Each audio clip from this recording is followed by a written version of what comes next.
2468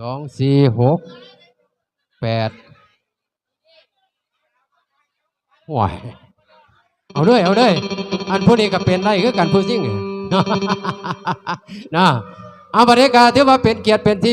พอดีบัดนี้พี่น้องคอยรัก43ยาวกับทั้งทีมงานแบ่งครึ่งเพิ่นว่าเนาะเอามาให้พระเจ้าว่ารับเพิ่นก็แล้วกันเนาะจากจะจริงเป็นงานมอบเป็นความสุขเนาะ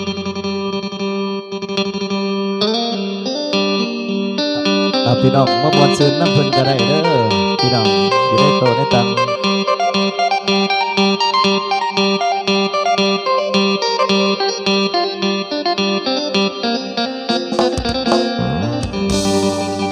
ลา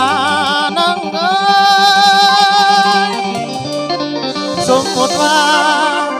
ท่านจะเป็นเมียผู้ศพขอเศร้าสองแห่งสองเลยบ่น้องในเนื้ออุ่นใจเจ้าขอบใจขอหอมแก้มดะมุนก่อนสิออกจากบ้านไปหาสู่เป็นต่องาน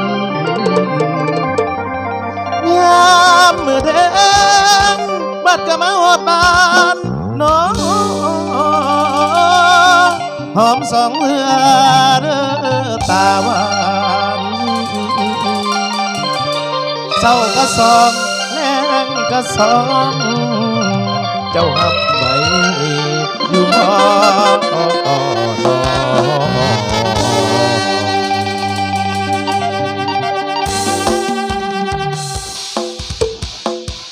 เสิร์ฟพี่น้องว่ามวนซื้อน้ำเพลินเด้อวันนี้เด้อเชื่อฮึบ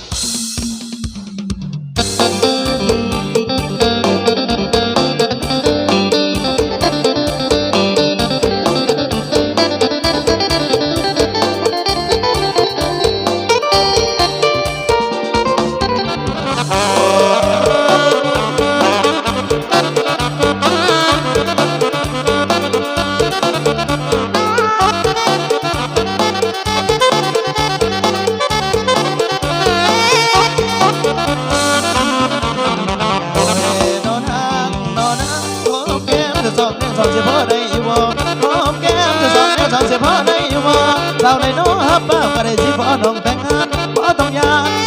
นเดินเงินนะสาวพ่อต้องยานเดินเงินนะสาวขอจะสองแต่งสองแต่มันบอกแก้มแนมเป็นเจ้าผู้สาวแก้มเป็นแ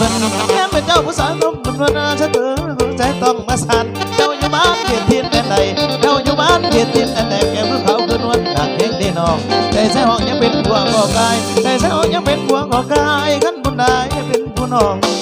ที่ห้องเจ้าสู้ขึ้นเมื่อเช้าไอ้สิลุกมาหอมเมื่อเช้าไอ้สิลุกมาหอมหาแต่งานกับไอ้ที่หอมนั่งเจ้าพ่อแม่หมอเราเด้อล่ะพ่อแม่ละหมอเราเด้อล่ะกูอยู่ตรงนั้นที่แก้มเจ้ามันดีแก้มน้องคือเอิญแก้มปีดีแก้มน้องคือเอิญแก้มปีดีแก้มแบบนี้ก็มันเงินมันคำแก้มแบบนี้ก็มันเงินมันคำเรียนงามมาเงินเก่งเรียนงามทำเงินเก่งแก้มแก้มจะเบ่งซ้อมเอากันหนักไอ้ที่สู้ว่าเศร้ากันหนักไอ้ที่สู้ว่าเศร้าเห็นแก้มเจ้าไอ้สู้ว่าถอยไปด้วยใส่สองพวงแก้มไปด้วยใส่สองพวงแก้มในตาแนมแล้ววันละยังไงแก้มผัวปล่อยผัวนอกใจแก้มผัวปล่อยผัวนอกใจแก้มมึงใส่ผัวไปหาเงินเขาจะเอิ้นแก้มมันเงินคือว่าเขาจะเอิ้นแก้มมันเงินคือว่าที่ในเอาหน้าสิขอน้องแต่งงานการน้องแก้มไผ่หอสำคัญการน้องแก้มไผ่หอสำคัญขอเราไปเห็นงานให้ได้มีเงินใส่เฮ็ดให้มีน้องเงินใส่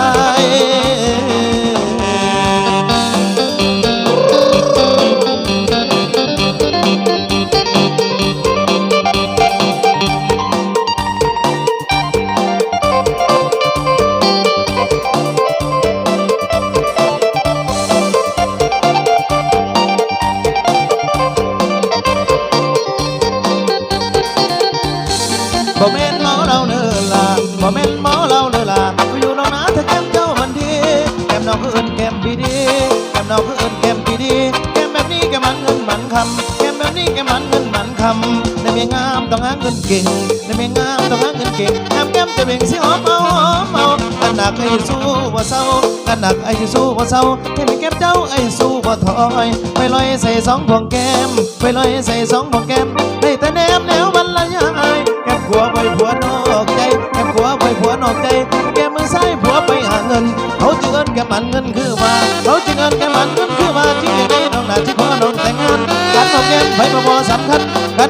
ไผบ่สำคัญออกจะนอนน้ำกันเฮ็ดให้เมียน้องใส่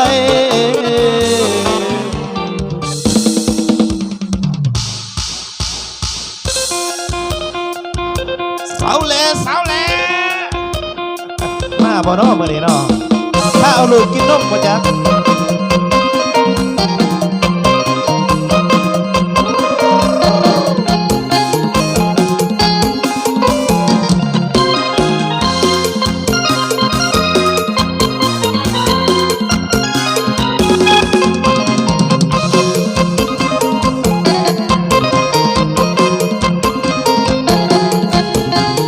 ได้มาพบคนงามชื่อสาวแหล่โอ้สาวแหล่บ้านนาตาบ้านได้พบน้องคืนนั้นสุขสำราญพบได้งานผ้าป่าสามัคคีโอ้สาวแหล่บ้านนาเจ้าสวยเด่นดังพระจันทร์บรรเพ็ญพร้อมเป่งสีไทยขอฝากข้างนอกฝากไมตรีโปรดสงสารตานีและเห็น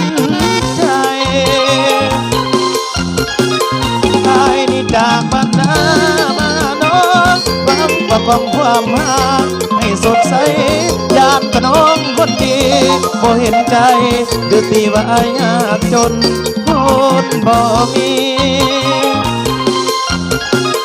อายจะหาเงินทองมาขอแต่งกาดองเพลงอายพอจะไปขอแต่น้องคนดี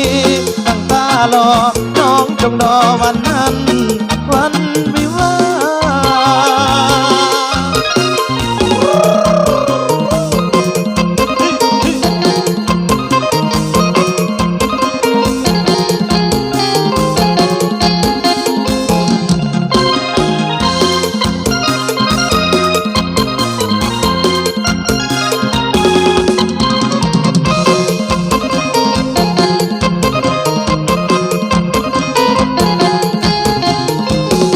มาพบคนงามชื่อสาวแหล่โอ้สาวแหล่บ้านนาตาบ้านได้พบน้องคืนนั้น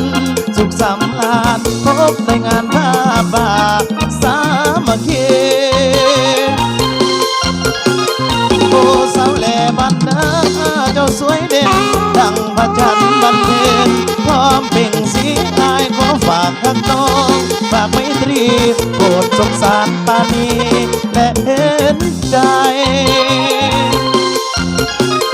อายนี่จากบ้านนามาน้องมักประกองความรักให้สดใสอยากแต่น้องคนดีพอเห็นใจหรือตีบ่ายากจนคนบ่มีอายจะหาเงินทองมาขอแต่งกะหลอกแม่อายพร้อมจะไปขอแต่น้องคนดีตั้งตารอน้องจงรอวันนั้นวันวิวา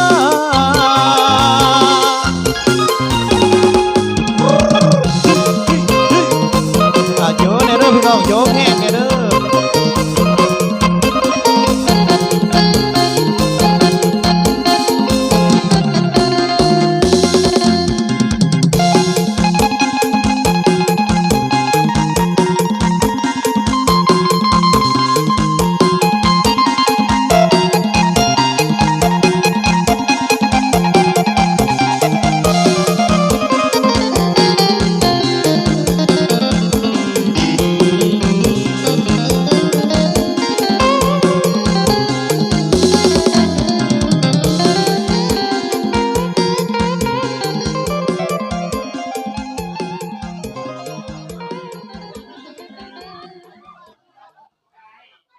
โอ้สาวแลบ้านนา